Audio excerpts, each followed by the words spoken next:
Hello everyone, welcome to March 31st. We are hosting a hop today. As you know, we changed the way we do our How to Kill a Kit with Style series.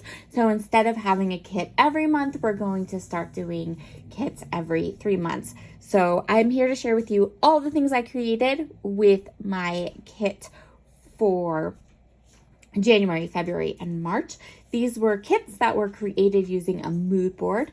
I'm going to show you what I have left of my kit, and we're going to go ahead and kind of break my kit down and decide what we're going to do with it. Okay, so let's get started. Let's start with my 12 by 12 layouts. So I did 1, 2, 3, 4 of them. There are videos for all of them. So I'll go through. So there were videos for all of these layouts. And here are the ones that I did, I think. Yep, they're not in order. So for this one, I used my stamp set, did lots of stamping. This is a photo of me and my two sisters when my sister in the middle here got engaged. So we have that one. I have this one, which is a heritage layout, and in the video I talk about this photo. And I used this die cut piece from my stash that I've been hoarding lately, although I do have the dies, so I can make more of these without a problem. I still need to add some journaling right here, but that's fine.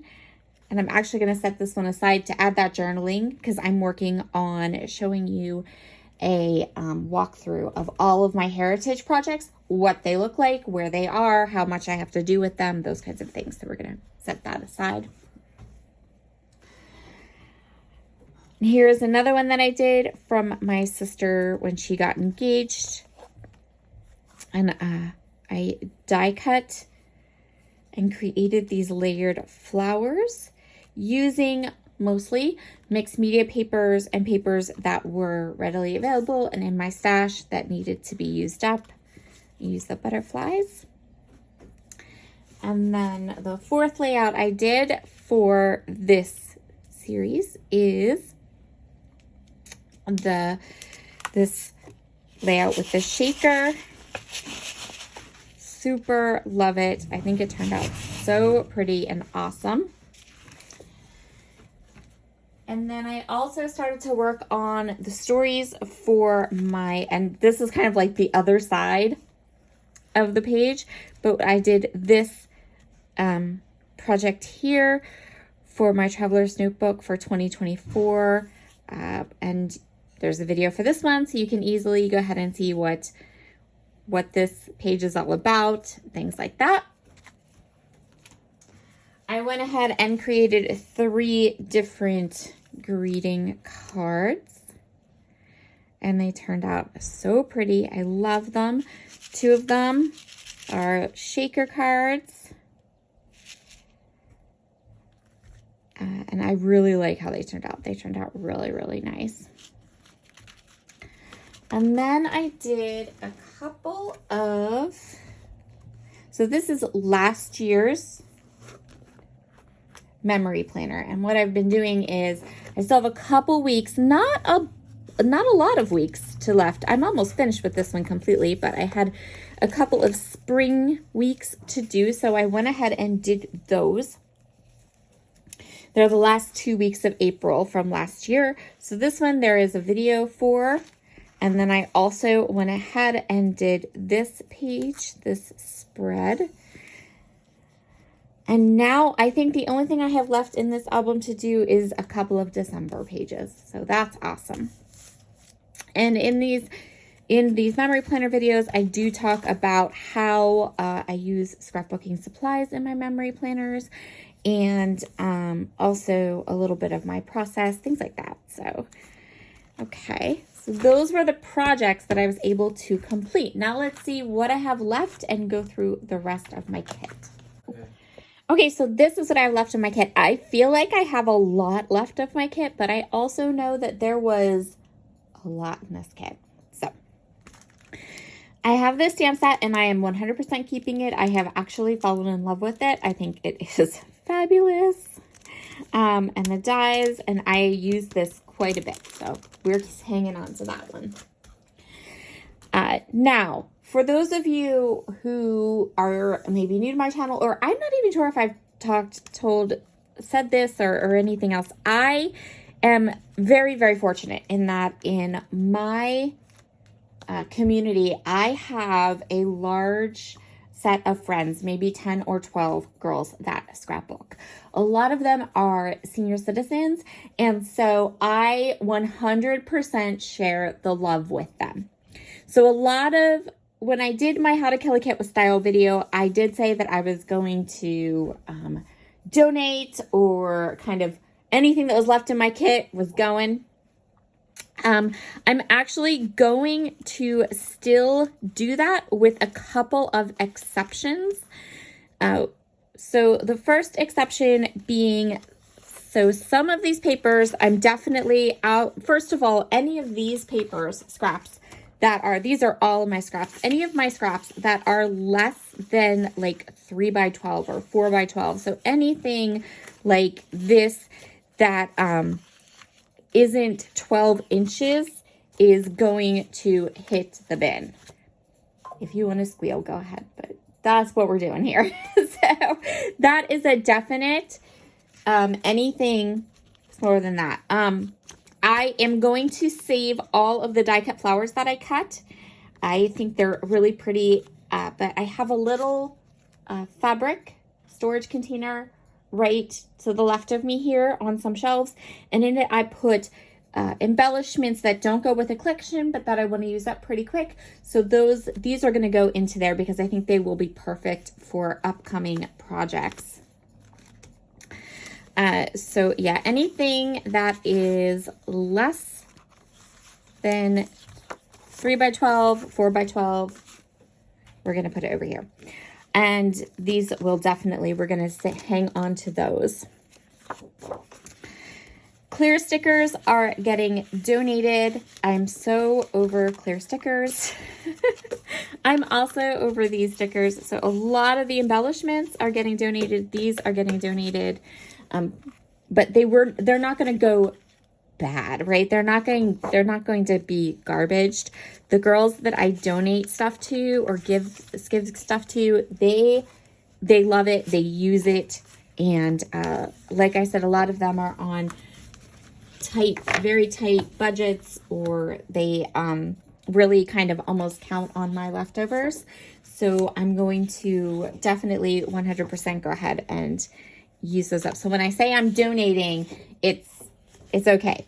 They're going to good, scrappy friends who will use it. So that's pretty much what I'm doing with the papers. When it comes to the papers, some of these I'm keeping. So like this one, I'm definitely keeping because that was like an absolute favorite. This one can be donated. So can this one. So can this one.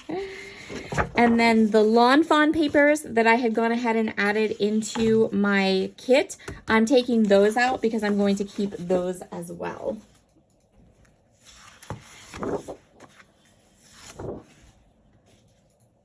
So I'm just going to go through these here, see if there's any more that I'm going to keep, but I don't think there are.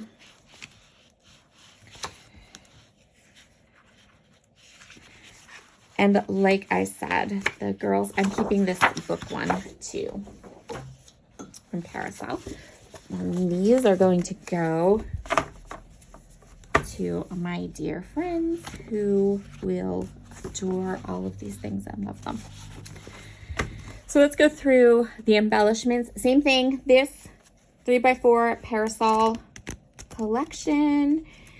The 3x4 cards, those are going to be donated. I'm keeping all of my acetate.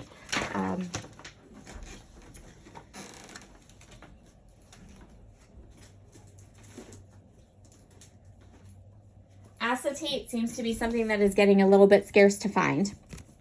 So I'm definitely keeping that.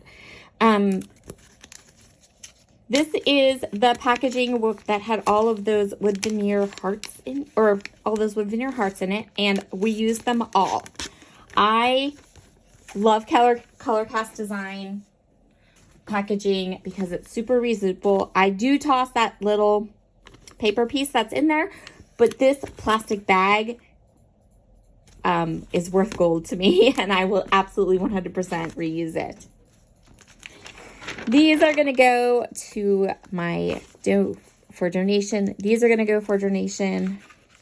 These letter stickers are going to go for donation. I'm going to hang on to this ephemera pack. These are going to go to donation, both of those. I am going to hang on to these acrylic hearts that I didn't use, and I'm going to hang on to the butterflies. I'm also going to go ahead and keep the puffy stickers, put those back in with my Maggie Holmes, my other Maggie Holmes supplies. This ribbon, the Kelly Perky labels, those will get given to my friends. I'm keeping the acetate. The ribbon can go. I think working with this kit over the course of the month helped me to really kind of decide on a lot of these products. If these things have been in my stash for so long at this point, that if I haven't used them by now, odds are good I'm not going to. I'm keeping the die cut flowers, and then the parasol. A lot of these are clear stickers, and so they can go. So here are my two 6x12 stickers. I do tend to use a lot of 6x12 stickers, and these are from pretty new collections. So I am going to go ahead and hang on to these for now, because I still have all my Maggie Home stash and all that, and I feel like I will get through these, go through them very quickly. So I have no problem going ahead and using those. Keep hanging on to this for a while. So here is what will be donated. Here is what is going to hit the bin. And then I have my smaller stack over here of what is going to be going back into my stash. So overall, this was a lovely way for me to really get into some of these products, use the ones that I knew I wanted to use right away, and it also allowed me to be honest with myself as to what I actually would use going forward and what I know I'm not going to miss if it leaves my scrapbook room. Okay, everyone, this is part of a hop. So if you check the description box down below, you will find a list of all of the YouTubers that are playing along with our How to Kill a Kit with Style. Next month's theme is to take an older product line or older papers and to go ahead and reuse them. So keep your eyes open for that layout, for that video, because I do have, my kit is already built and it's fabulous, and I'm super duper excited to get started cutting and playing into that. And I think you, my subscribers, I listen to you and I feel like you are going to love this kit. There is some Kiwi Lane in there that we're going to play with, some Kiwi Lane for the next 3 months. I pulled together heritage products so we can do more heritage layouts in the next couple of months, and it's going to be great. Okay, everyone, I will talk to you again very soon. Bye.